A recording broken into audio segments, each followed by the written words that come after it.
All right, good evening, everyone. Please, can I get a confirmation that you can hear me well? Yeah, good evening. We can hear you well. Good evening. Welcome to this month's edition of Q&A School and Associates. You are welcome. This is our 11th edition. And it promises to be as educative as it has always been. So yes, we can still invite people in if we have friends that we feel that this will be beneficial to them, right? We can send the link to them and invite them to join in also.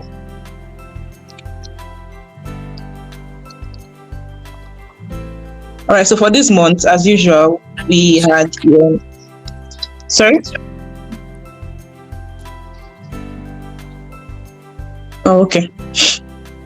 Okay, so I was saying that for this month, as usual, we had some posts on LinkedIn earlier in the month that we'll be having the Q&A on. And we have 4 topics. Yeah, we have 4 topics for this month also. We have that from the accounting, we have from audits, we have from tax, and we have from the human resources also. So I will just give the topics for the month, right, before I introduce the speakers to us so that they can just give us a little bit of introduction to the topics that we'll be having the conversation around, right? So for audits, we have ISA 600, and that is key consideration for group audits.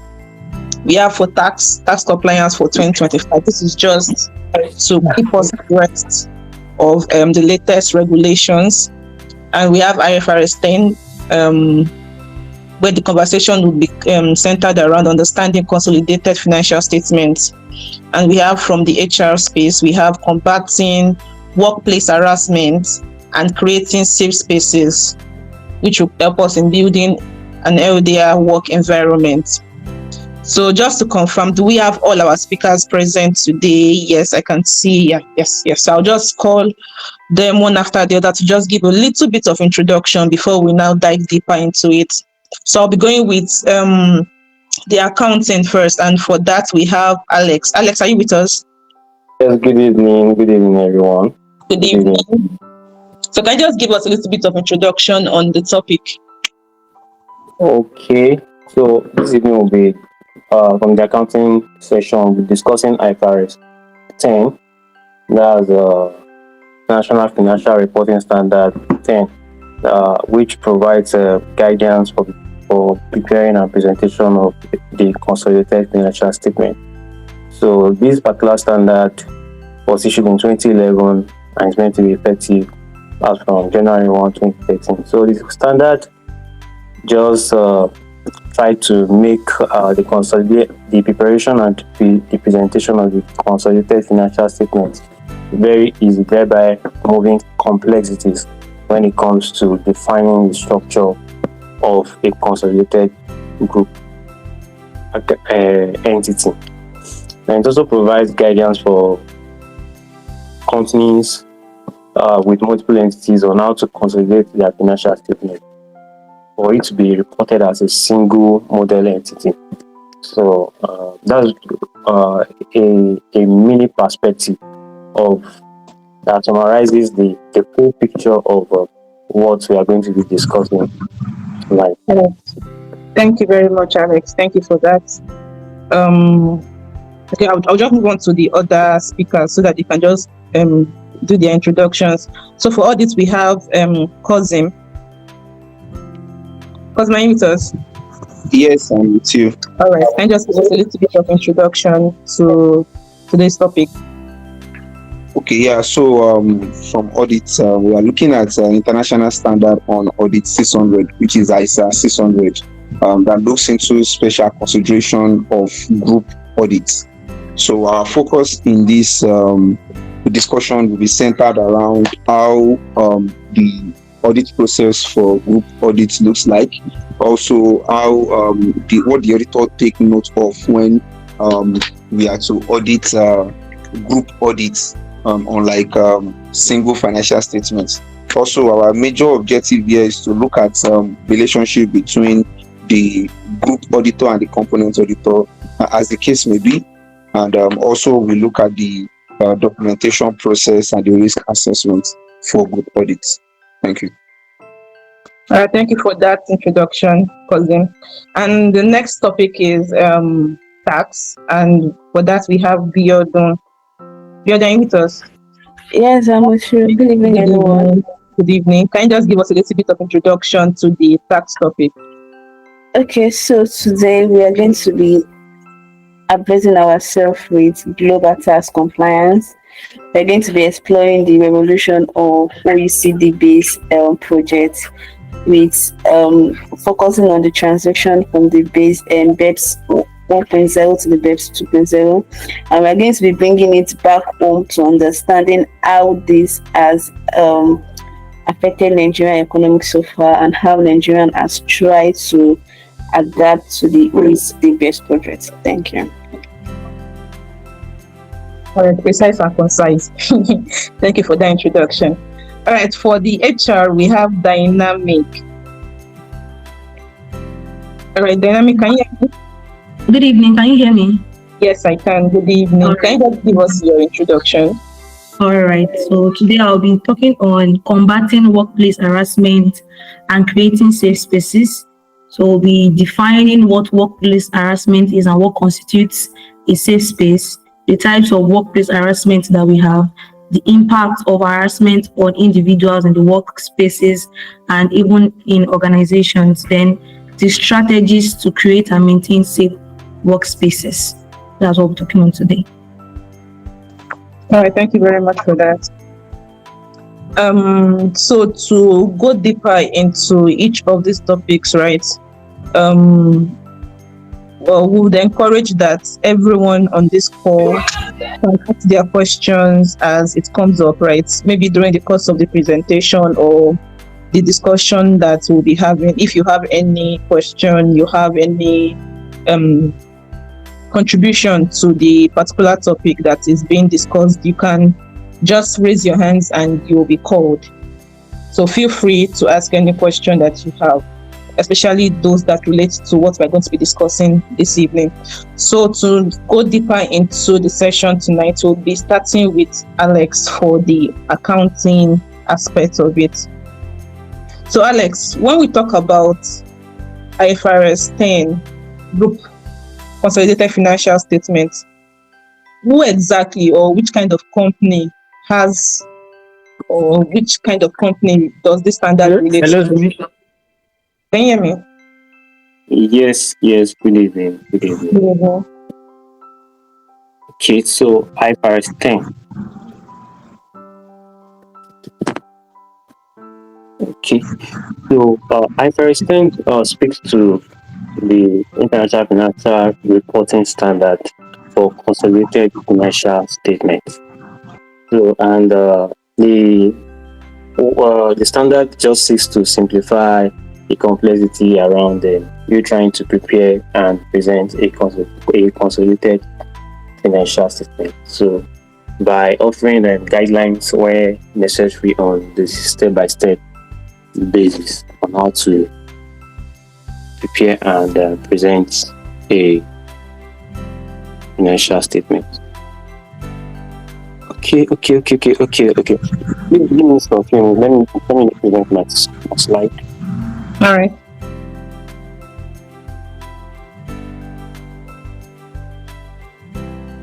We're looking at group financial statement, and we at KCP, our mission is to continuously provide quality and personalized services to our esteemed clients. And our vision is to redefine quality service and timely solutions to clients, which is delivered through dedicated effort by our professional teams. So what are our core values? We ensure prudency, we ensure respect, integrity, client-centric, empathy, teamwork, and timeliness. Then our core corporate philosophy. Okay.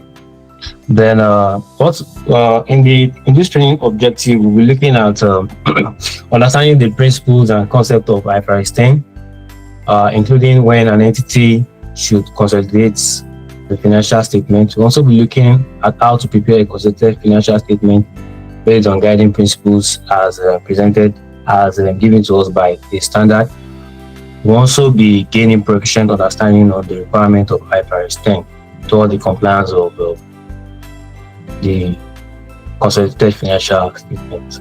So in this presentation, we'll be looking at introduction, the definitions, the investments in subsidiaries, the types of subsidiaries, the reasons for why we need to consolidate the financial statement, the objective of the standard, the scope, factors necessary for effective consolidation. Then we'll also be looking at, lastly, we'll be discussing about the procedures.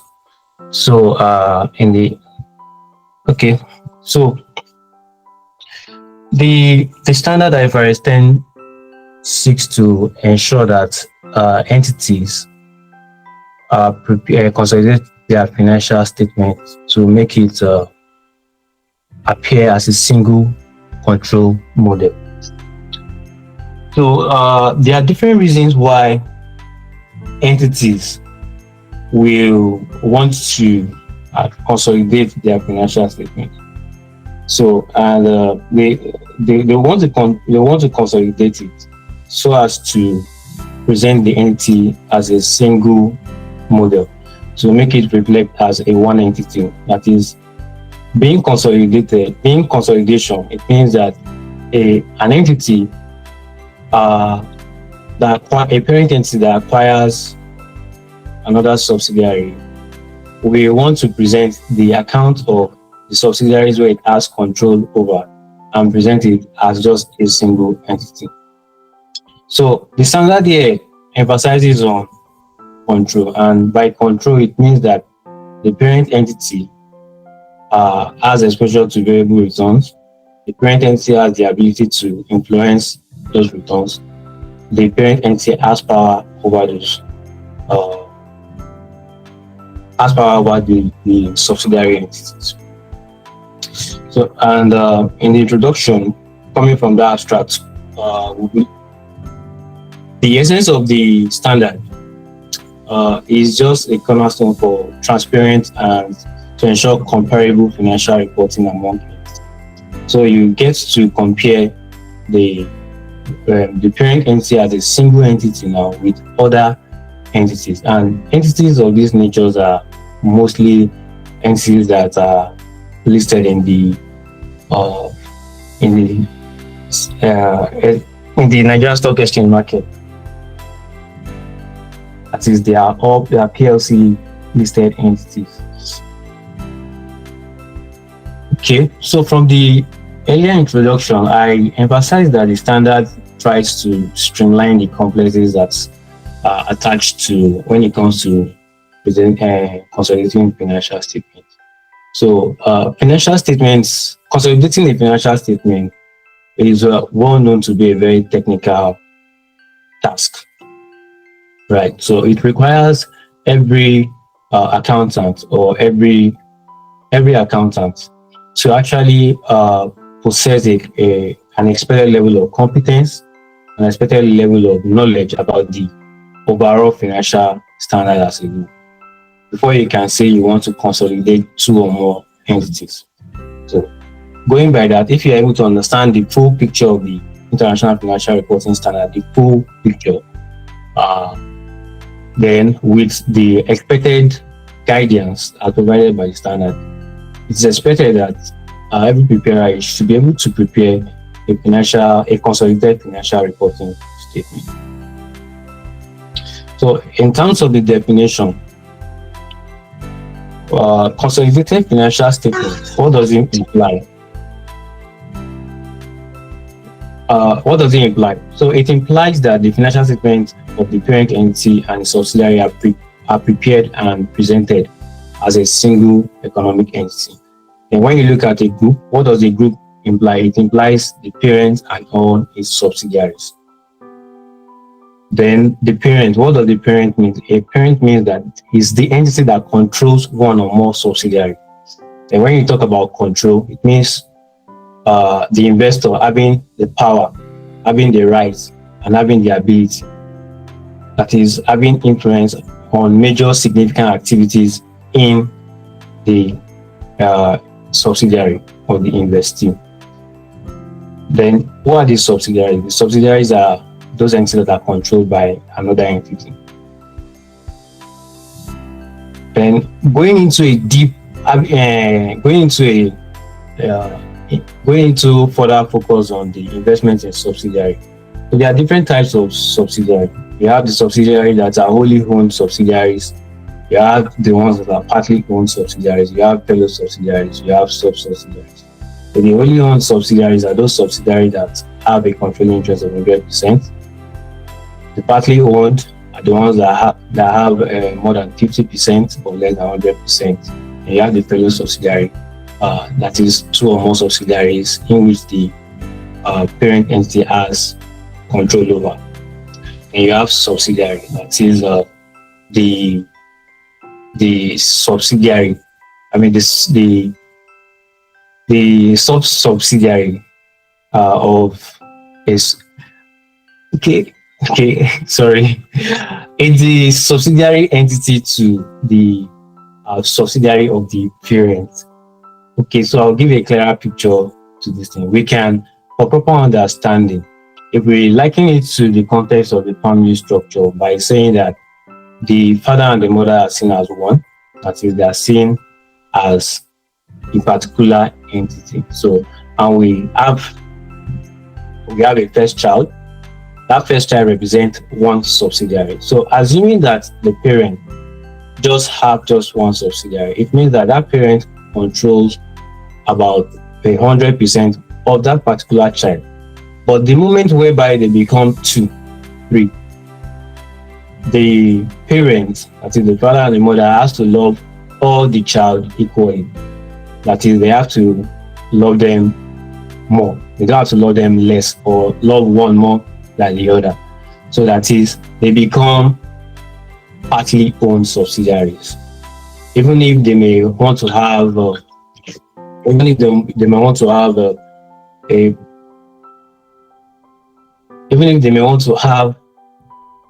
more love for one than to the other, they still have control over the respective children. So for the fellow subsidiary, we are looking at for the fellow subsidiary, also the parents as a whole has 2 or more kids, and those 2, and they have to consolidate the account of these children as one. Then the sub-subsidiary represents the grandchild of the parent's children. So at the point of consolidation, the parent is expected to consolidate the whole financial statement. So not to waste our time, what are the reasons for consolidated financial statement?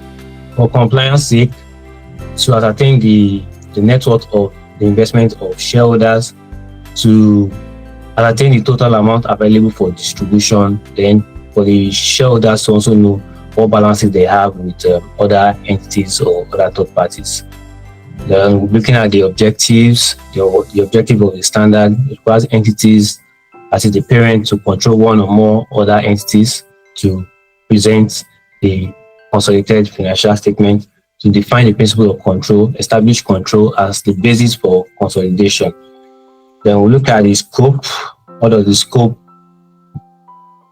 of the standard says it requires the entity to present the financial statement, but there are situations whereby the entity is exempted from preparing a financial statement. If the entity is wholly owned or partly owned, if its debts or equity interest instruments are not traded on the public market, if it did not file or is in the process of filing a financial statement with securities commissions or any other regulatory organization as the Nigerian stock market, such as the Nigerian Stock Exchange market, then there are factors that you need to consider in the process of you trying to consolidate a financial statement. You need to consider the reporting dates, the accounting policy. You also need to know the dates of inclusion and dates of exclusion. And time. All right, so this is where I'll be stopping for now, so that other presenters can be able to speak. Thank you, Nimi. Hello, Nimi.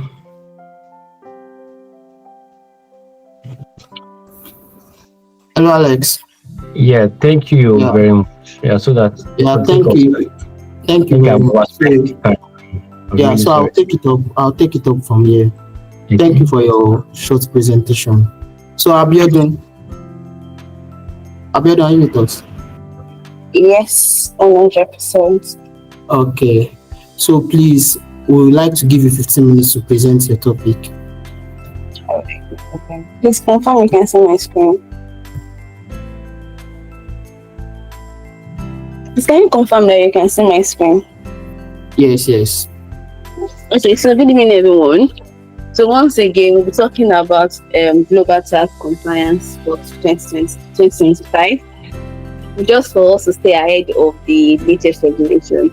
So moving on, during the introductory part of this presentation, I mentioned that we are going to be diving into the OECD BEPS 1.0 and 1.2.0 projects, looking at the implication of this BEPS project on global tax compliances, and majorly checking how Nigeria has been able to adapt into this BEPS project over the years. So now, to start with, let's just base ourselves on what is BEPS project. So BEPS is an acronym for what we call the base erosion and profit shifting. So what does this mean in one word? So base erosion and profit shifting simply means a manner or ways of tax avoidance, which involve moving your operation from a country that pays lower tax to a company that pays a higher tax. Let me give a more illustrative example. Let's say company A is resident in country B now. The company A can decide to move its operation to Nigeria, or move it to UK, or move it to France, or whichever part of the world, just because they are trying to leverage on which part of the country, which part of this country pays them, enable them to pay a lower tax. So that is the whole idea behind BEPS project. So how does OECD now comes in now? So OECD came together, they were able to identify that, okay, company moving, one major form of investments for every country is direct investments. And direct investment means that foreign direct investment means that companies are coming into your country to invest in your country. So OECD came together and they saw that, okay, one way by which this NSC, that's the multinational companies, are trying to reduce their tax payable is shifting their profits from a lower tax payable company to a high tax payable company. So from a high tax payable country to low tax payable country.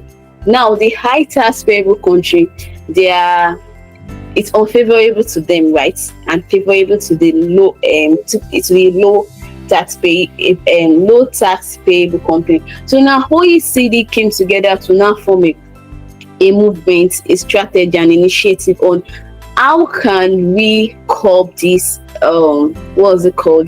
this tax avoidance strategy used by multinational companies. So before I proceed, I would just want to explain what multinational companies are. So multinational companies, for knowledge sake, are companies that have their headquarters in one country and they have branches all over the rest of the country, all over other types of country. For instance, a very good example is MTN. So now what initiative did OECD came up with in order to curb this BEPS project? So OECD in the year 2013, they came up with the best project 1.0. And what is the major what's it called? Major objective of this best project 1.0? The major objective of this best project 1.0 is just to ensure transparency and fairness in tax compliances of this multinational company and digital transaction. Okay, so to put a more structure to this presentation, let me state that this global tax compliance is majorly focused on multinational companies and the digital transactions. What do you mean by digital transaction? So digital transaction or digital businesses are those businesses that are being done online. For instance, I can be in Nigeria here and I'm transacting with somebody outside of the country. So that's a digital transaction. I don't need to be physically present in the environments where I'm carrying out the transaction. So that's the digital transaction. So this BEX project really focus on MLC company, that's a multinational company, and the digital transaction businesses. So now the BEX project 1.0, like I said initially, focus on ensuring transparency and fairness in tax compliances of these multinational companies and digital transaction. So how did they do that? OECD came up with what we call the 15 action points.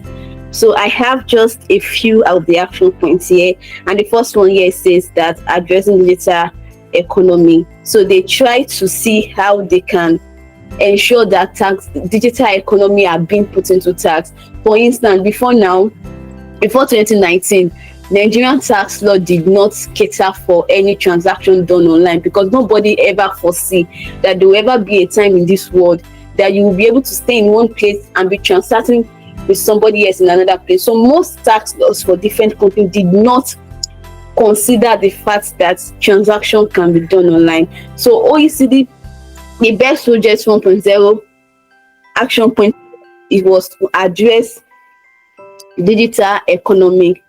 Also, the action 6 was to prevent treaty abuse. So what treaty abuse? Okay, so I learned that my slide is not moving. So please, can you confirm if it's okay now? Yes, it is. All right, thank you very much. Okay, so what's the preventing of treaty abuse? What's even tax treaty to start with? So tax treaty is that agreement between two countries to ensure that, to avoid double taxation. So let me put more perspective to that. Let's say I'm in Nigeria here. I'm based in Nigeria here. I did a transaction with somebody in UK. So now, because the income was earned in UK, I'm supposed to pay tax to the UK government, right? Now, bringing the income to Nigeria, I'm also supposed to pay tax on that same income to Nigerian government, because it was brought into the country. Now, according to CETA, you are expected to pay your tax on income received in the country, brought into the country, and in the country, and so on. So now, tax treaty is now a form of synergy of agreement between the UK government and the Nigerian government to say that this particular source of income, that single particular source of income, should not suffer tax twice, just to prevent double taxation. So one of the best 1.0 projects did was that, to prevent the abuse of tax treaty by multinational companies and digital transaction. Also, it also ensure transparency. So the BEX project 1.0 was one that brought into light some findings that was supposed to be done by either a multinational company or a digital transaction, or digital transaction. And one of the findings is what we call the country by country reporting. So what does country by country reporting means? Country by country reporting is that finding that is being done by multinational companies. And what are you basically finding fining. You are basically declaring the incomes you earn in that country and other parts of the world. Let me say, for instance, Nigeria. So MTN, being a multinational company, right, is expected to file what we call country by country reporting. And what is MTN declaring? It's just a majorly a declaration, not like MTN is going to be paying any form of tax. And MTN is just expected to declare the income that was earned in Nigeria and every other part of the world. So with this, there is an improved transparency. At least the Nigerian government can have an idea of, okay, this is amount of money, amount of income that was earned by the multinational company in our country and the likes. Also, to align transfer pricing outcome. So the best 1.0 was the one that brought into the initiative what we call transfer pricing. So when we get there, we'll talk more about it. So what was the objective of this best 1.0? Like I said initially, one of the objectives of this BEPS project, whether 1.0 or 2.0, is majorly to reduce tax avoidance by multinational company and digital transaction. And how do they do that? To ensure that this multinational company does not shift their profits from a high tax paying country to a low tax paying country. I also already mentioned that one of their objectives is to ensure transparency and fairness among this multinational company. Now, streamlining is now to Nigeria. Let's take a second to talk about how did Nigeria ensure they adopted the BEPS 1.0 project. Number one, Nigeria adopted the Action 5, which talked about countering harmful tax practices. So how did Nigeria do this? Nigeria did this by aligning its incentive and a regime to avoid harmful practice. Also, it ensured compliances with OECD standard and also mandated filing of common reporting standard filing. So what's common reporting standard filing? I've not talked about that. So common reporting standard filing is also a type of filing, but in this case now, it is not only done by multinational companies, it is also done by any depository companies. So what do I mean by depository companies? Depository companies are those companies that, by the virtues of your scope of operation, you are expected to collect deposits from people. And a common example is banks. So by the virtues of their operation, they are expected to collect deposits from people. And what that means is that they keep accounts on behalf of people. They are account holder for people. So common reporting standard filing is now saying you are expected to file a report of account holders that are not residents of the country. So let me say, for instance, GT in Nigeria now. GT in Nigeria is expected to file what we call the common reporting standard, and that's CRS CRS filing. So GT in Nigeria is going to be filing information about account holder, those that have accounts with them that are not citizens of Nigeria. So how will they get that information? Is very simple. At the point of you opening an account, they will obviously have asked you what's your nationality, and you would have put it there if you're a Nigerian or you're not from a Nigerian. So now they're expected to file information about account holder that are not citizens of the country. So what will Nigeria do with this information? So with this information, there's going to be what we call exchange of information among countries. So let's say, for instance, GT file information. GT have account holder that are citizens of France, UK, and the likes. So Nigeria will gather those information together. Citizens of UK gather it together. Citizens of France gather it together, and exchange it with the UK government. UK government will do the same thing about accounts that has been filed with them that are for citizens of Nigeria, and exchange it with the Nigerian government. So by so doing, Nigerian government is able to track revenue or income of their citizens that are not in the country. Also, Nigerian adopted the Action 6, which says preventing tax treaty abuse. And how did they do that? They did that by ensuring that Nigerian adopted the double taxation agreements. So I made mention the other time, I explained what we call the double taxation, that's what a treaty is. So now the BEPS 1.0 was what's being about Nigerian having various tax treaty agreements with various companies. And to move on, Nigeria also adopted what we call the action 8, that's align transfer pricing outcome with value equation. So it is this best project 1.0 that brought about the finding of transfer pricing I think the finding of transfer pricing first happened in Nigeria in 2018, if I'm correct. So it is best project 1.0 that brought about transfer pricing regulation in Nigeria. So what is transfer? Oh, sorry. Okay, my time. So let me just move on to the key point of today. So now, this best project 1.0 was not able to combat what they really wanted it to combat. Like, they were not able to bring into space the digital transaction and multinational companies into the tax net. So that now led to the OECD countries now coming together with the help of the G20 countries coming together to now form another initiative we call the BEST Project 2.0. So what is this BEST Project 2.0 referring to?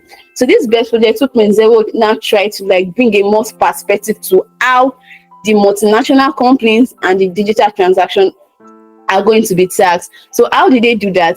We have they divided into two pillars.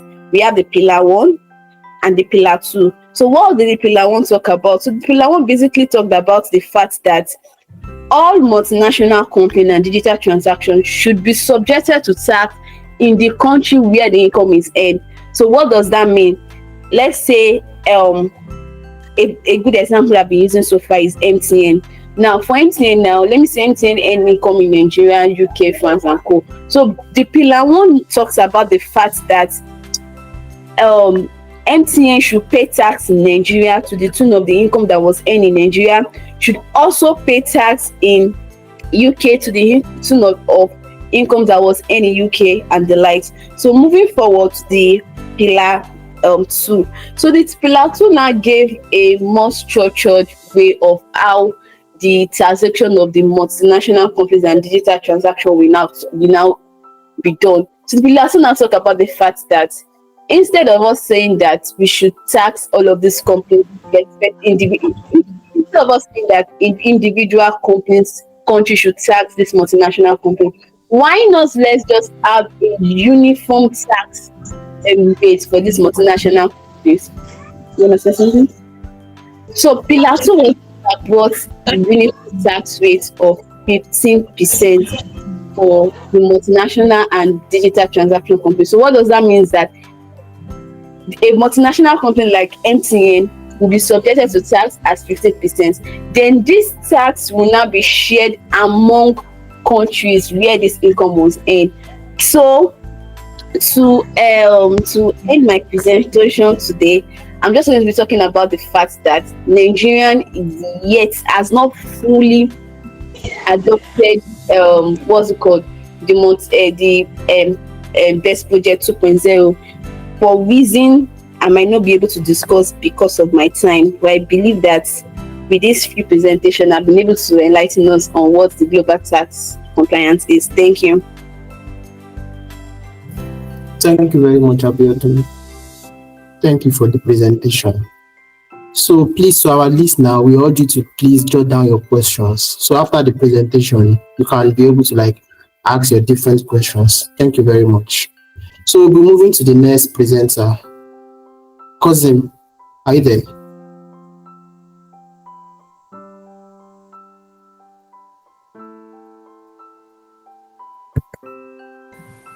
Yes, please, I'm here. Okay. So please, you also have 15 minutes to give us your presentation. Thank you very much.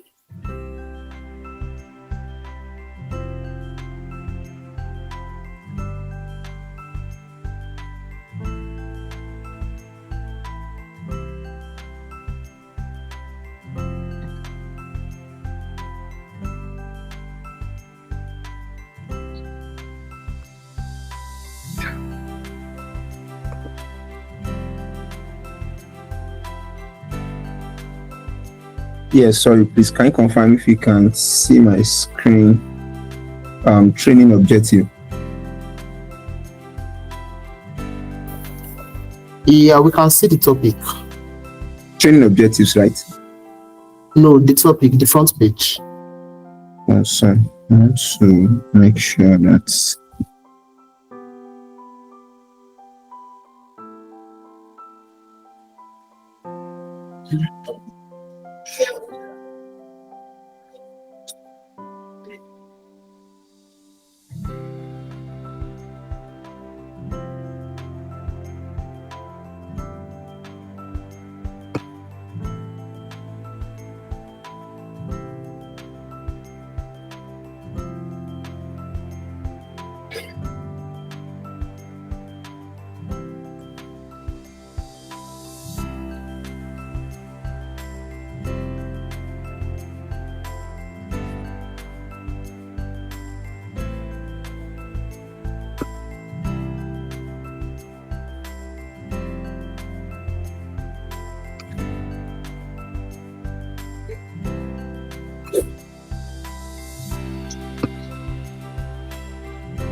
sorry, how about now, please?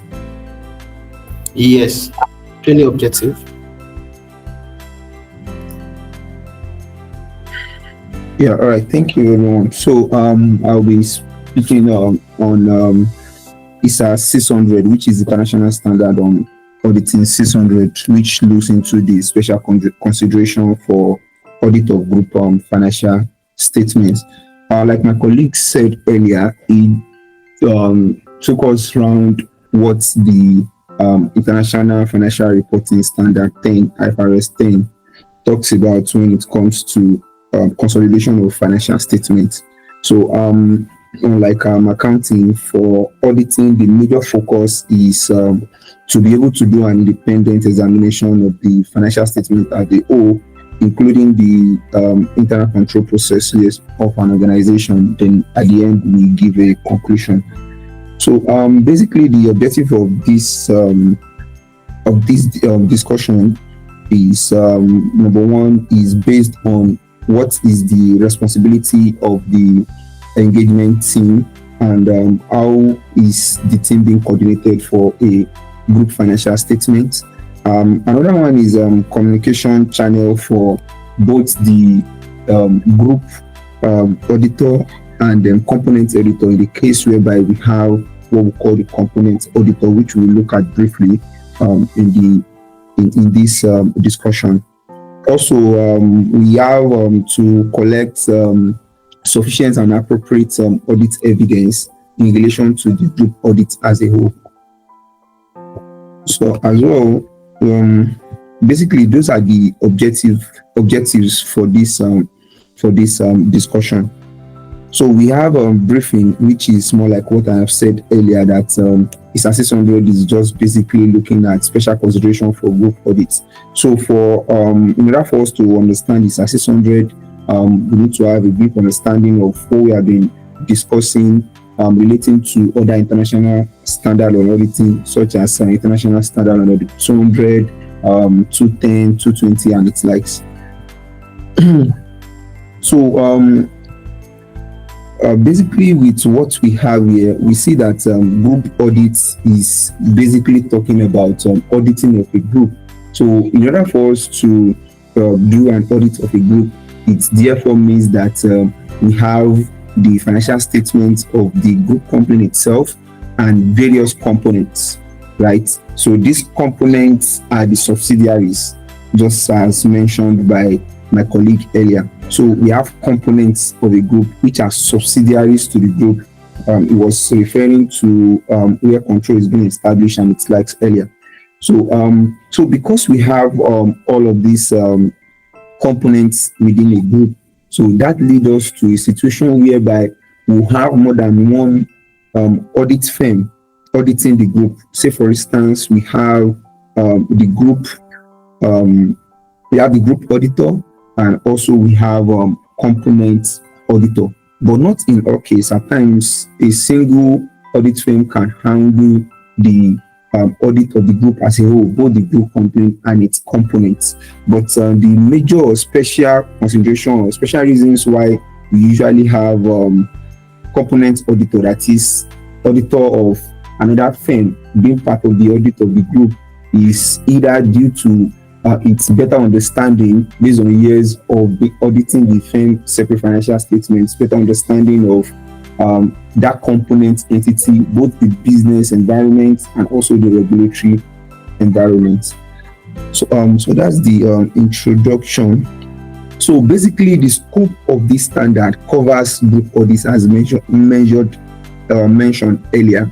Also, it's also covered another consideration whereby it is not even a group company, is just a company but has various branches to say across the states in Nigeria. You know, this look like is not a group per se, but it looks like a company that have various divisions that have various branches across Nigeria. It takes a look of group, but it is not a group, it's the same entity.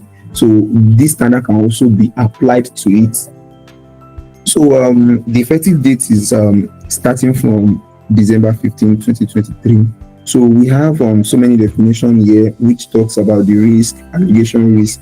We talk about something like risk of material misstatement in our previous discussion, where we say that material misstatements are those obstruction or inappropriation that happens in the financial statements that mislead the users of the financial statements. We've talked about components too. Said a component is more like a unit or a subsidiary, as mentioned by IFRS 10, which we talked about earlier in this session.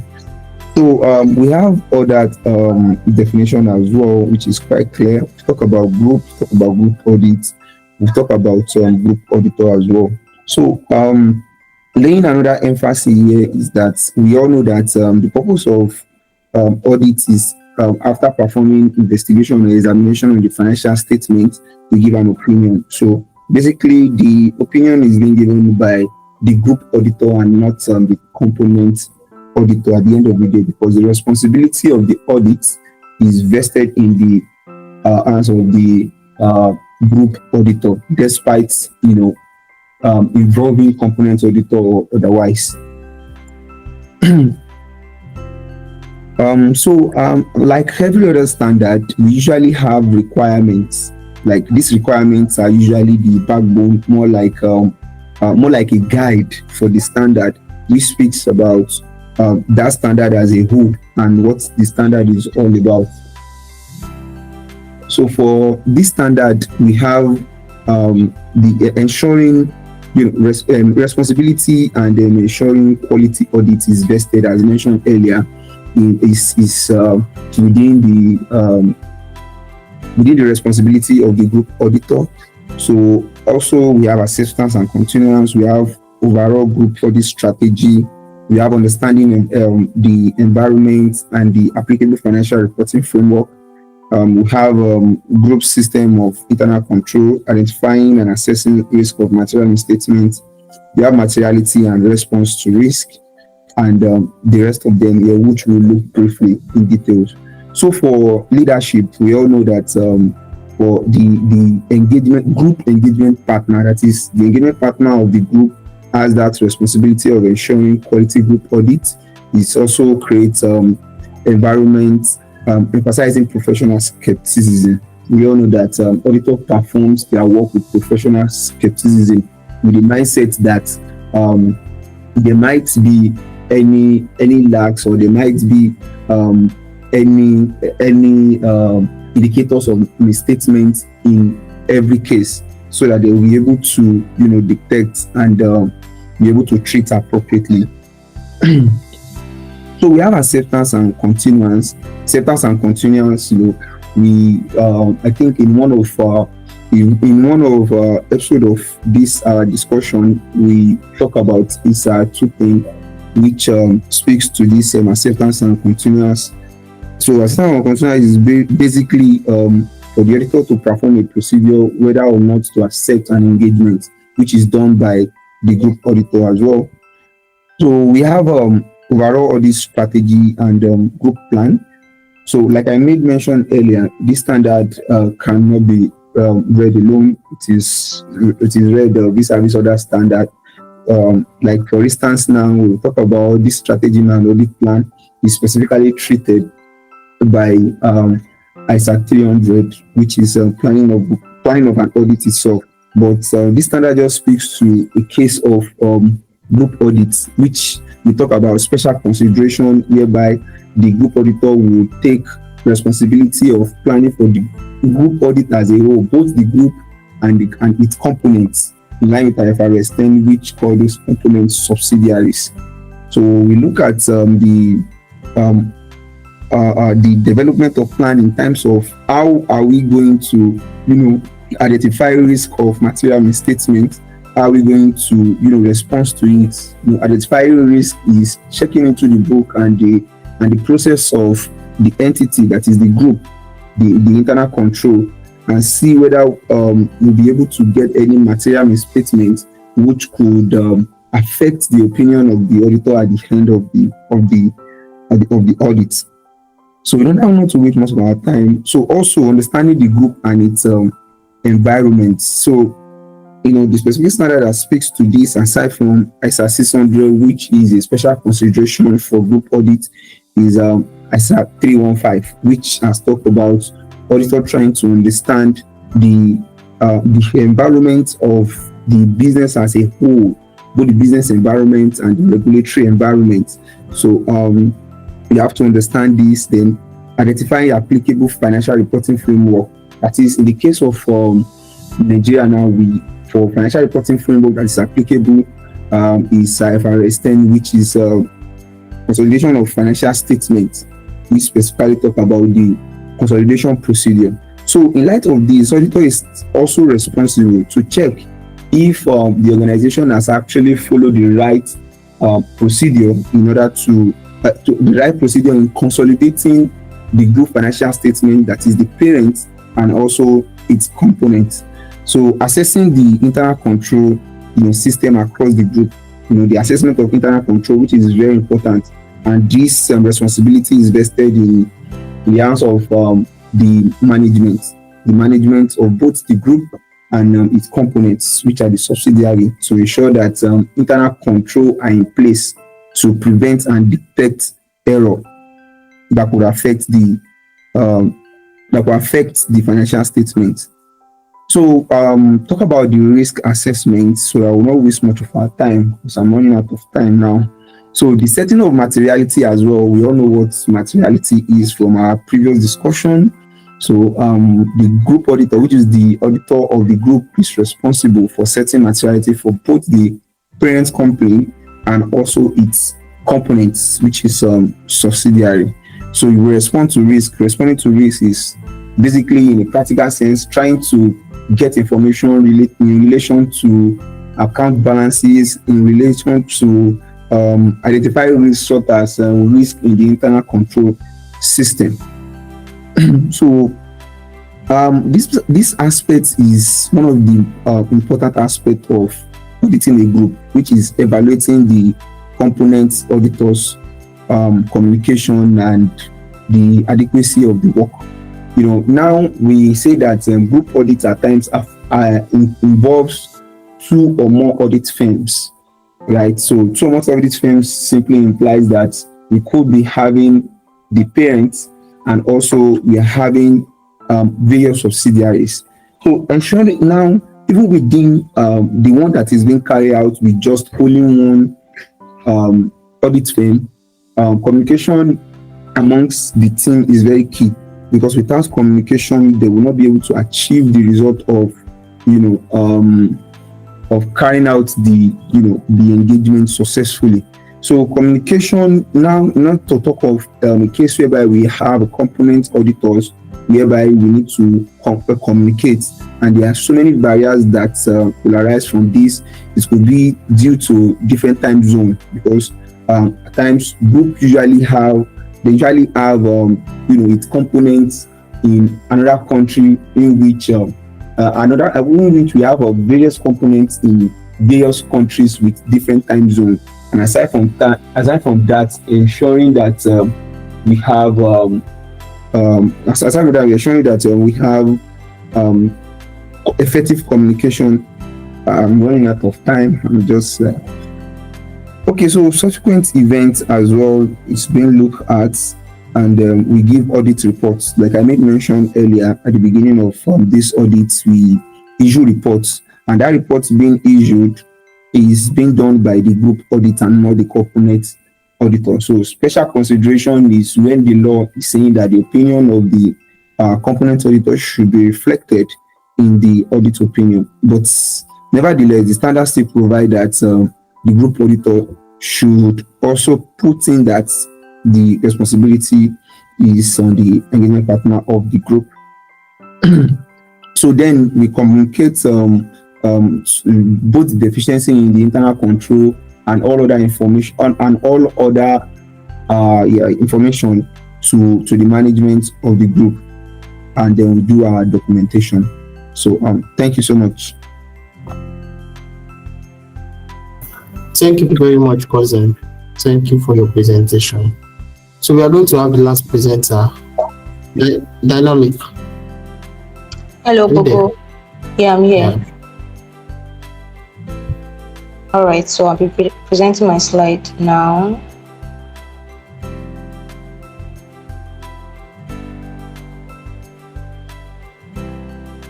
Kindly confirm if you can see my screen.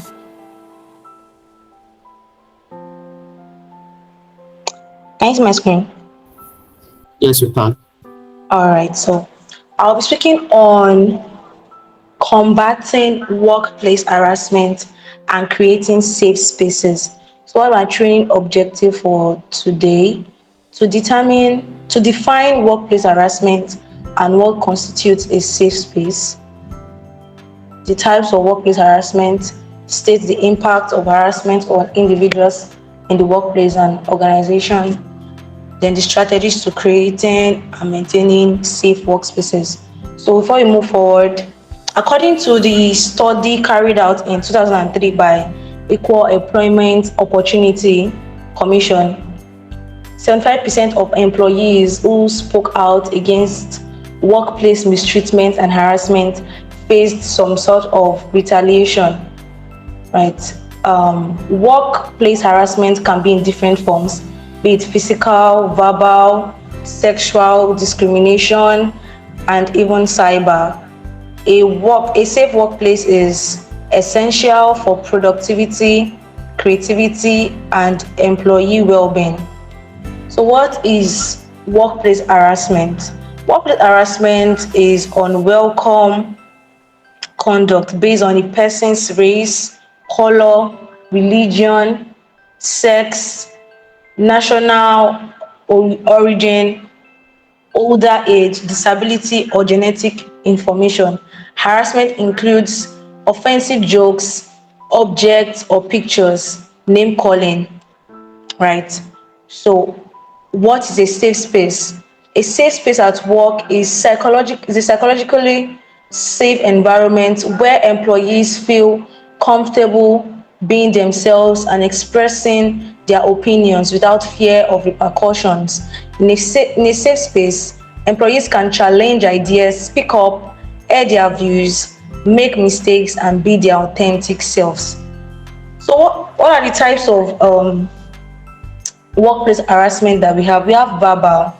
This can be offensive jokes, slurs, or inappropriate languages. Physical, we have physical harassment, unwanted touching, gestures, or intimidation. We have sexual harassment, inappropriate comments, advances, or physical contact. We have cyber harassment. We have harassment through emails, messages, or social media. And then we have discrimination, harassment based on race, gender, and religion. What are the impacts of workplace harassment? On individuals, we have stress, anxiety, reduced morale, and health issues. And on organizations, we have high employee turnover, we have legal liabilities, and we have reputation damage. So what are the strategies to be put in place to curb workplace harassment? We have preventive actions, preventing workplace Preventing workplace harassment is a proactive approach. We should have clear policies. All organizations should have clear policies addressing this issue. All employees should be put under regular trainings and sensitivities, just like we are doing right now. Then for responsive actions, if it has happened, what then should we do? Confidential reporting systems. This should not be broadcasted to all employees of the firm or an organization or a company. Instead, it should be between the accused, the accuser, and the HR or management. It should not escalate beyond that, because if it does, then at the end of the day, if the person is not found guilty, or if found guilty, it takes a toll on their reputation, thereby damaging it. And reputation is not easy to build. Secondly, under responsive actions, swift and fair investigations. In the moment whereby the accuser sees that they are being paid attention to, and that the investigations are swift and fair regardless of the position or hierarchy, this will create a safe space for future complaints to be able to be given. Let me use that word. Then consequences for violations. As I stated earlier, clear policies. If you do this, this is what's going to happen. Is either a 2-week suspension, is either you are dismissed, or whatever the company knows that is going to be suitable for that action. Then how do we create safe spaces? First of all, we have leadership. The leadership role of managers in modeling respectful behavior, because it's whatever the employee sees the manager doing that they will want to model, because they feel that kind of attitude is approved by the management because the manager does that, right? Secondly, inclusivity, encouraging diversity and open communication. It is very important that we encourage diversity in an organization, and that anybody can walk up to the HR and state his or her opinions in the most respectful manner without fear of being criticized or shut down. This helps create safe spaces. Then, as I stated in this, the definition of a safe space at work, we see that it is psychologically safe environment. So when an employee is guaranteed psychological safety, it enables the employee to voice concerns without fear or prejudice. So that will be all for my slide, and I'll be handing over in case there is any questions. Bogo, I'm done. Okay, thank you very much, Dynamic. So cool, over to you. Yeah, good evening, everyone. I believe you have had a broad view about all the issues that we have pinpointed. It is very intentional that we selected this topic from January till October. Most of the topics that we have been considering relate to organizations that are operating as a single entity, right? But we thought it well that it's also very essential we look at another form of business structure, which we call group entity, right? It is important for you to understand that there are specific approaches to preparing the financial statements of a group entity. And according to my colleague Alex, in his word, he made us understand that when you acquire controlling interest in another entity, it is said for you to be regarded as the parent of that entity, right? It is also important for us to understand that the minimum equity holding you could have before you could be regarded as a parent of another entity is 50%.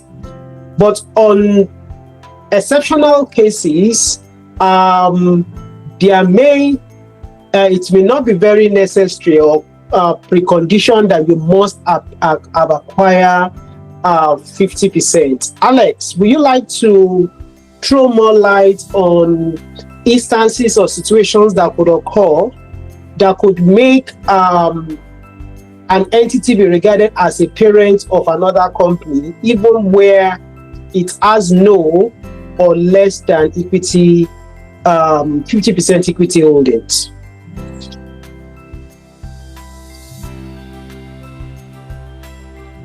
Is Alex there?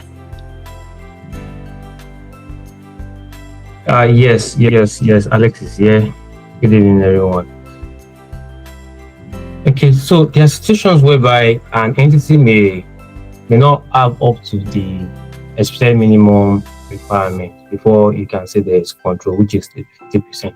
So that is when the entity is having about 49% or lower. But based on the significant activities of that parent entity it has over that subsidiary, you will say that this particular entity has control. Significant activities that has to do with if they govern the financial and operating policy of that entity, if they have the power to appoint or remove a particular member of the board of directors, then also if they have more than half of the voting rights, then you can see that that particular parent entity has control by voting power over that particular subsidiary entity, even if it's below 50%. All right, sir. Yeah, what I'm saying is that what specifically you had identified the indicators, issues that could be in place for one to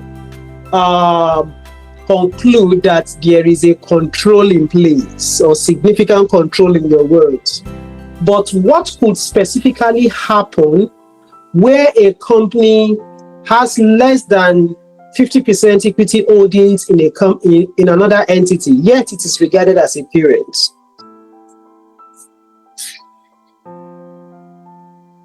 Okay, so in that situation, then you can say that that particular entity has a significant influence in the other entity. That is below 50, no, between 20% to 50%. That's you say that particular parent has a significant influence. That should be taken into consideration under the investments in associates. While if it is 50%, you consider it as okay. While if if the parent entity has 50% equity stake, then with the other entity having 50, then you can say there's a joint arrangement. So for clarity, for the benefit of everyone, thank you, Alex. For the benefit of everyone, you may not even have 1% holding interest, equity interest in a company, and yet still have control. That is usually common where by agreement, two entities have agreed for one to be its parent by a mutual consensus. And a typical instance of what could warrant that is that if you decide to take up the goodwill of another entity without necessarily being conceding any interest in that regard. If you're doing a business and you so choose to say, okay, you want to set up in any part of the world, and you decide to say KCP is popular, you want to use KCP name as your brand name there. We could have a mutual agreement that I'm not going to contribute anything. I'm only giving you my nominal value, right, which is my name, right? And for me to protect the value that name has accrued over the years, I must have a controlling stake in what happens in that entity. Please, everyone take note. It is not compulsory that a parent must have acquired or paid a certain sum to acquiring specific interest in a company before you attain the parent control. Let's have a tweak of it. It is important we understand that when there is a controlling interest in another entity, most often than none, except under certain circumstances which Alex has earlier stated, where those entities may then decide not to consolidate. Other than those conditions, consolidated accounts must be prepared. I'd like to push this question to Abby.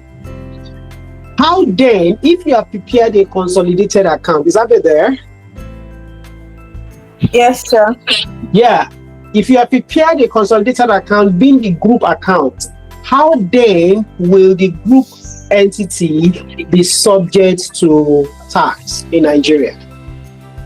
Okay, so from the group entity, now we need to first of all identify that each of the subsidiary are what's it called?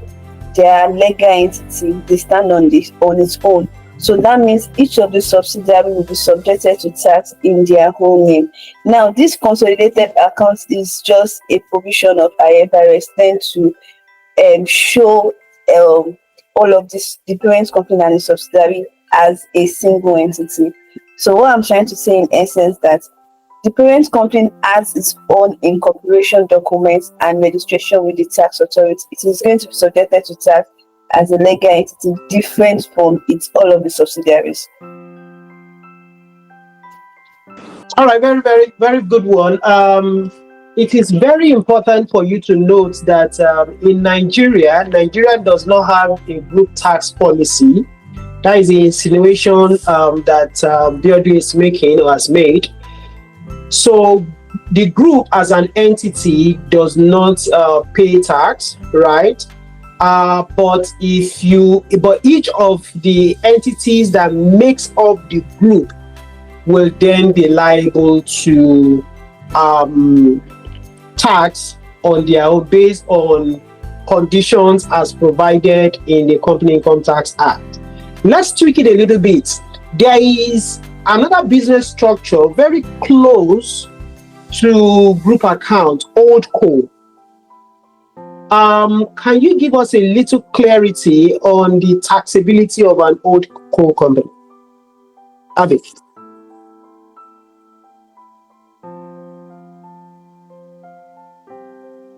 Is Abby there? Yes, sir. I think I lost you. Okay, did you get my question? No, I didn't. I think our audience would like to know, since you have said a group company will not be taxable, will your position be different if that group is actually an holding company? Okay, so yes, it will be different in a way.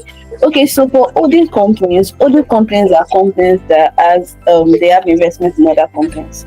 What they do is that they buy investment of company A, B, and C. That's just what holding companies do. So now it will also be different. Like I said for a group entity now. For the holding entity now, each and every of the various investments they've bought in other companies, all of those other companies are going to pay their tax as a legal entity. Now, the holding company also has a different registration board. Is registered on it as a different legal entity with the government. It also will also be subjected to tax based on that. Yeah. All right. Thank you very much. At this point, I want to give the platform to our audience. If you have any question you would like to ask on any of the topics that we have put forward, IFRS 10, Consolidated Financial Statements, a lot of topical issues to be addressed there. Not leaving out minority interest, how to treat in unrealized profits, pre-acquisition profits, post-acquisition profits, and a number of other pertinent issues there. Taxation of global tax compliance. How will a company that operates in more than one tax jurisdiction be taxed? Most companies of that structure are usually regarded as a multinational company. Abby had mentioned stated quite a number of issues around effort of OECD trying to provide solutions to various tax jurisdictions as a way to curbing the excesses of the multinational company. Mind you, I need to stress here, while we await your questions, I need to stress here that OECD is not attributable to any country. It is not. It is an independent body on its own that is determined or committed to bringing up policies, not just on taxation alone, but all aspects of economic policies that will enhance economic development of various nations, right? And it's just that tax has been identified as one of the cogent issues to enhancing economic development. That's why it looks like most of the proposals they put forward has also been well accepted by most member nations, right? One of the things that OECD has done is to preempt the fact that because certain companies are operating without having a physical presence in certain jurisdictions, therefore there could be possibility that the profits that they have made in those jurisdictions could have escaped taxation, right? That is why that is what they put together, various means through which a company that has similar organizational structure could operate as a way to evading taxes. That's why they came up with what we call the BEPS principle, BEPS Project 1.0, right? And Abby had identified a number of issues around that very area, right? So we are waiting your questions to coming through, right? While we are waiting that, cousin, please, we'd like you to enlighten the public again on the specific responsibility of a group auditor in a group audit.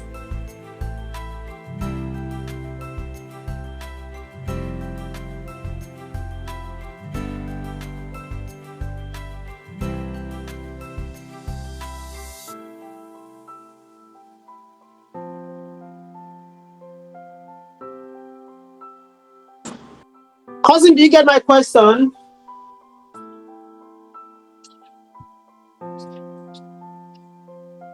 Is cousin there?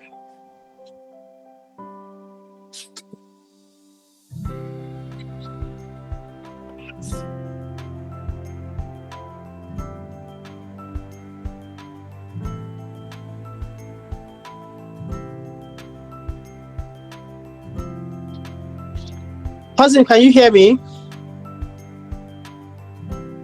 If you are talking, I think you are muted. Check your mute button. Okay, while we are expecting him to coming through, is there any question that anyone would like to clarify among the various issues that have been presented thus far? Please, this initiative is to encouraging you or draw your attention to areas that probably you may have or you might have forgotten or you had not paid attention to that may be relevant to your work. We may not be able to address all the cogent areas that you need to know, right? But by bringing these things up, you are encouraged to then make further diligent studies about them as a way to enhancing your competence and skills. Kazim, are you back? Can you hear me now?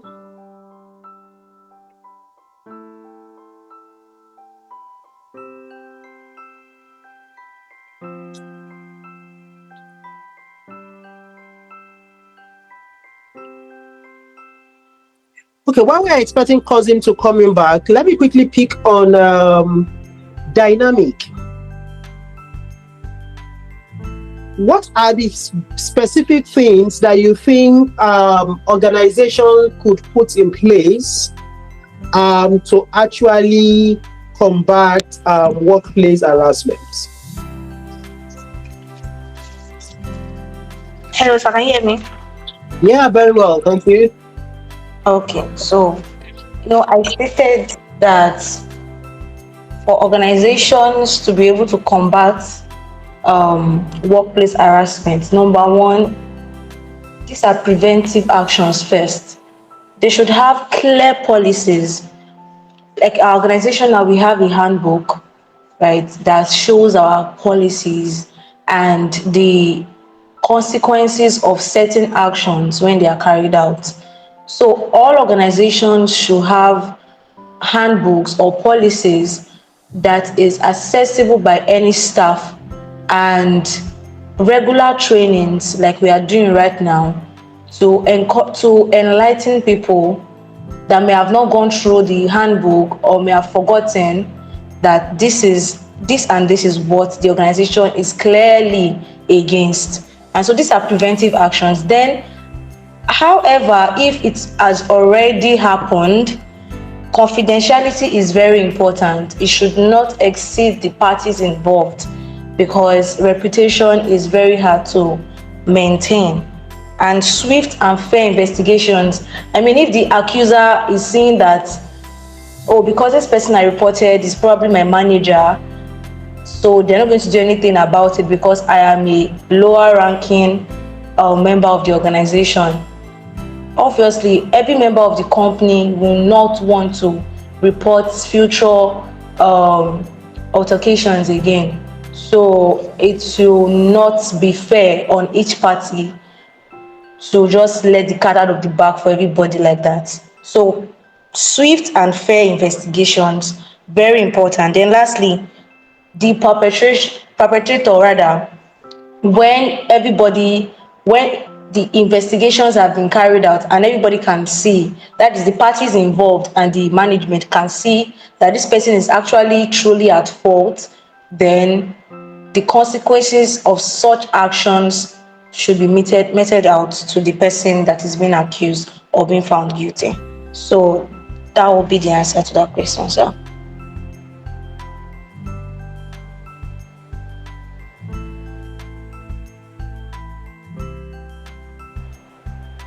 Yeah, thank you very much, Dynamic. I'll come back to you. I just here during the presentation made by Abe, you did make mention that one of the results of the BEPS project 1.0 is a country by country reporting, right? I'd like to add, because I don't think there was enough time then for you to explain the concept of the country by country reporting very well. I'd like to ask that you explain that better to the understanding of our audience, and also stressing why organization, what condition that must be fulfilled before an organization will be obligated to filing country by country reporting one, and why should they file the country by country reporting? Abi, are you there? Did that get my question? Okay, so sorry, yes, I'm there. Okay, so I did explain what the country by country reporting filing is the other time. So I explained that country by country filing is a form of declaration done by multinational companies. So before you can file a country by country reporting, that means you are a multinational company. And what are you filing? It's not a form of tax, it's just a declaration, and you are basically declaring income that was earned that you've earned in that particular country and other countries. For instance, let's say MTN now, you are filing country by country reporting in Nigeria to declaring income that you've earned in what's it called, Nigerian and every other part of the world where you have presence. So according to the OECD, for you to be able to file country by country reporting, that means you have at least a consolidated group revenue of £750 million for you to be able to file a country by country reporting.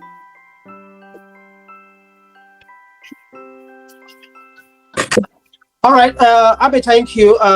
The wording of the standard is actually euros, not pounds, which is equivalent to 160 million in naira. And for further clarity, it is also important for one to understand that this returns is peculiar with organization that makes income from more than one countries, right? So if you have a large company that is, even though they look so big in their size, but only operate within a country alone, such company may not be required to file in country by country reporting, except where directly or indirectly it is tied to another entity operating in another jurisdiction, right? So organizations like MTN will be required to file in country by country reporting because it operates in Nigeria and it also operates in a number of other nations, right? An organization like Zenith Bank will be required to file in country by country reporting because at least it operates in Nigeria, a number of other African countries, and even in the UK, right? And what will the tax authority be looking out for in this? Right? Before the country by country reporting is filed, don't forget that the subsidiaries of those organizations in each of those countries would have filed their independent or separate company income tax returns, right?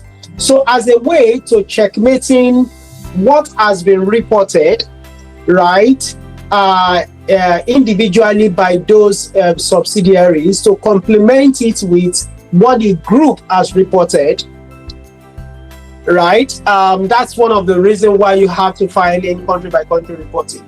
Then it also shows areas where it identifies some of the related party transactions that must have been done in the group, within the group, such as a way of identifying how fairly as those transactions be consummated, right? So it is very important for that to be filed. If there are any one on this group who is a tax consultant and in their firm they have entities that have similar exposure and you've not been doing it, please, you might need to enlighten your team that such clients may have similar exposure. Then before I come back to Alex and Cousin, I'd like to ask this question again from Abe. How does multinational entity actually shift their profits? You did identify in your presentation earlier that BEPS project helps to curbing profit shifting, but what do they do exactly that as a mechanism for profit shifting? Do you have an idea? Please, if you do, why not share with us? Okay, so one of the ways multinational used to shift their profit is through what we call tin capitalization. So before the tin capitalization rules in Nigeria, let me just give a more practical example. For instance, now the parent company of company A resides in Nigerian here, and also that particular parent company has a subsidiary in UK. So now the parent company can decide to get a loan from the subsidiary in UK because of the relationship between the two companies. They have power to influence the rate at which the loan is going to be given. So now let's take, for instance, the parent company here in Nigeria wants to ensure that they want to pay reduced tax in Nigeria. They can decide to ensure that the company in UK give them the loan at a more higher rate, so that they can pay more interest to the company in UK, and enabling them to pay lower tax in Nigeria. So those are one of the way multinational companies shift their profits from a high-paying country to a lower-paying country. Another way is that they can even decide to shift all of their operation from that country that pays high tax to a country that pays lower tax. Thank you. Thank you so much. In addition to what she had said, multinational companies also shift their profits by virtue of those transactions they have among within the entities. For example, let's pick a typical example of Dangote Group. Dangote Group, within the group, we now have the refinery arm of the business. We have Dangote Sugar, we have Dangote Cement, and others. So even if Dangote flour mills might not need the petroleum products, but because of certain advantages that could be open to that, they may decide to, especially where the arm of the Dangote flour mills that want to patronize the refinery is not within the same tax jurisdictions. It might interest you to know that Dangote as a group operates in more than 10 countries in the world, right? So if that is the case, intentionally, the organization may decide to have various sorts of transactions with each other, such as buying goods or services from each other, selling to each other, giving loans to each other, sharing and bearing the cost of IP, intellectual properties, also by doing what we call payment of reimbursable costs within the group for each other. So because of this, it becomes very important that the need for transfer pricing assessment or risks be appraised to decipher whether those transactions are done objectively or otherwise, right?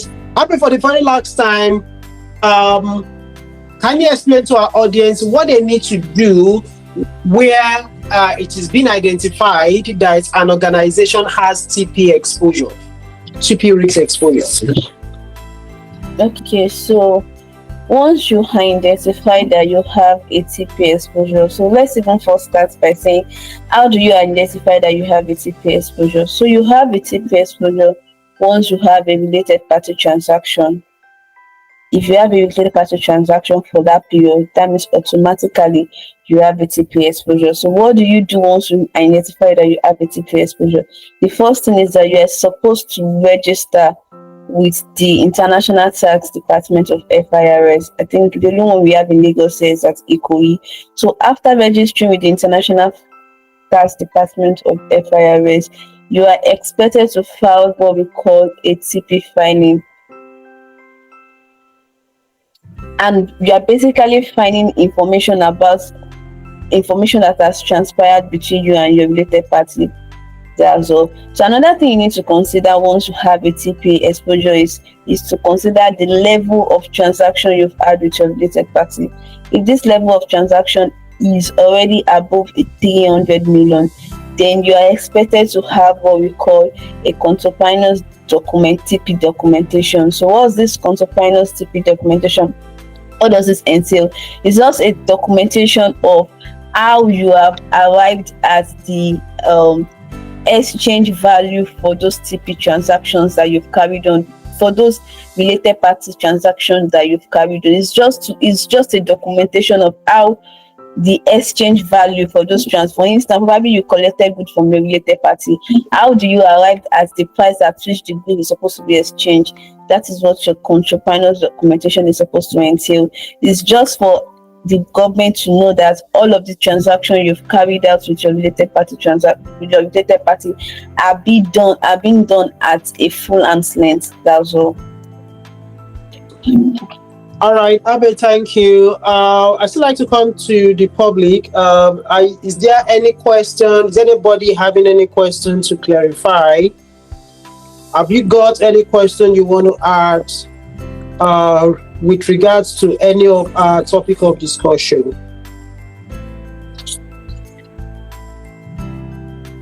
Anyone?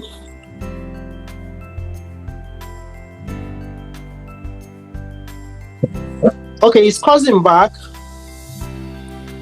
Yeah, I'm here. Okay, yeah, I had a question before that you need to differentiate between better, though you mentioned of it before, you need to differentiate between the component auditor and the group auditor, and state specifically when a group auditor is out to audit a group company, what exactly is the auditor seeking to attain? Okay, so in relation to the group auditor and then the component auditor. So first of all, I would like to stress the fact that involving the work of component auditor is not compulsory and mandatory by the standard, right? So a group auditor is the auditor that is responsible for the audit of the group as a whole, both the parent company and its subsidiary, which is referred to as components in ISA 600 by IFRS 10 call it subsidiaries.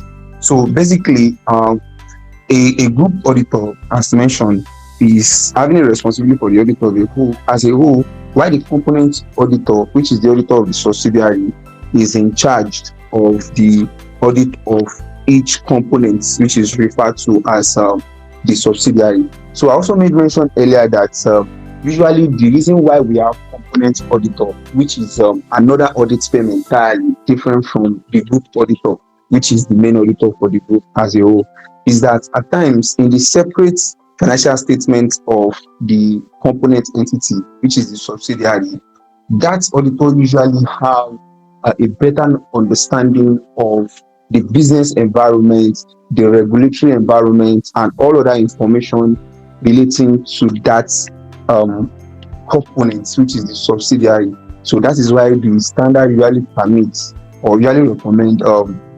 deploying the work of a component auditor.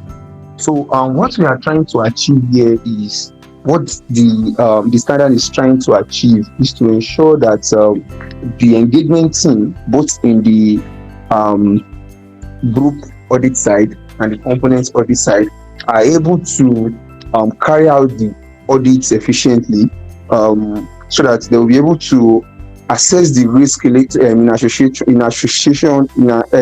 rather with the audit, and also be able to respond to those risks in order to form an opinion that will be appropriate for the audit.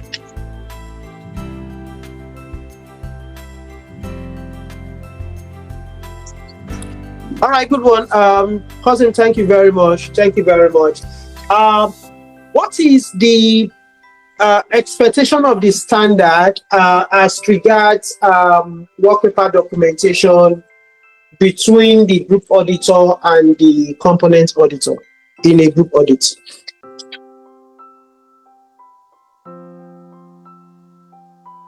So, sorry, please, can you come again with the question? Sorry, I lost that. Work paper documentation is a very important aspect of every audit engagement. In the case of a group audit, which should have custody of the component audit work paper, especially when that component audit is done distinctly by the group auditor? So specifically when we talk about work paper documentation, in the separate financial statement we are actually referring to ISA 230, which talks about how to document our appropriate and sufficient audit evidences gathered during the audit. So in relation to ISA 600, we have matters such as who is to have the custody of the work paper. Recall that the responsibility of the audits is with the group auditor. So the group auditor have full access and also have full custody of the work paper of the group as a whole. However, the component auditor will also have some copy of the work paper documenting all the procedures that is being carried out during the audit engagement.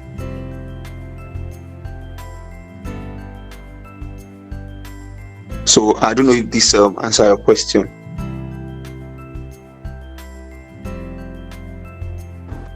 All right, thank you, Kazim. Bogo, over to you. Thank you.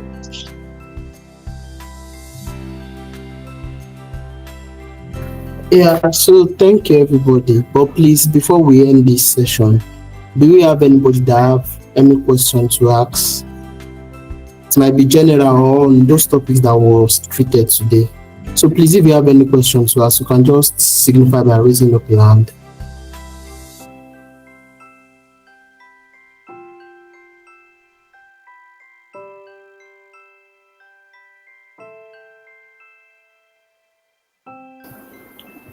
Okay, I guess we don't have any questions today.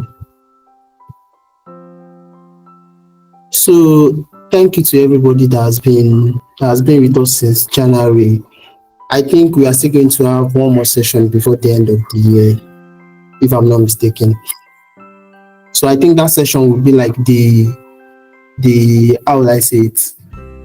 The overview of everything we've treated from January to November. So please, we urge you to please keep following our content. Please keep sharing and also keep telling your friends about this Q&A. We would love to have more people on this session, and we hope that you really enjoyed and been able to get one or two knowledge from this session.